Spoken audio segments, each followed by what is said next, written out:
It's the 2nd of February. I'm Jerusha Sukhtiyarath and you're watching News 24 Live. We're going to have a look at today's newspaper front pages, and all sorts of exciting news happened over the weekend. Let's have a look at what's happening. We'll start off with the front page of the Times. De Kock's payback time.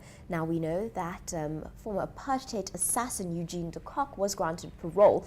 Now sources at the Kgosi Mampuru, the second prison, say that de Kock has been released from prison where he spent the last 20 years. But here, reports indicate that he may help the National Prosecuting Authority find the bodies of slain activists. On the front page of the Mercury, here we have road victims owed 6.2 billion rand, and we're going to have a look at that story in another newspaper front page. But next to that, a picture of our own Charlize Theron holding up a sign saying, "Commit your selfie," heeding the call by Tannie Evita Bezuidenhout, of course that's Peter Dirk Ace, to show your support with other South Africans by voicing our opinions on what needs to be addressed at the State of the Nation address by the President. Of course, many people saying the President should be accountable for his Nkandla spending. Charlize Theron saying here that South Africans should try and weed out corruption. On the front page of the Star, fuel price bonanza as South Africans anticipate a fuel drop. Not something that we're used to, but unfortunately the bad news is tax, electricity hikes are looming.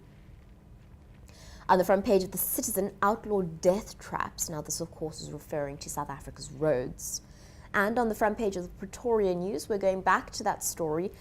Road fund runs dry. Billions are owed to South African drivers in the form of claims. On the front page of the Cape Argus, here we have kid gloves or an iron fist for criminal kids.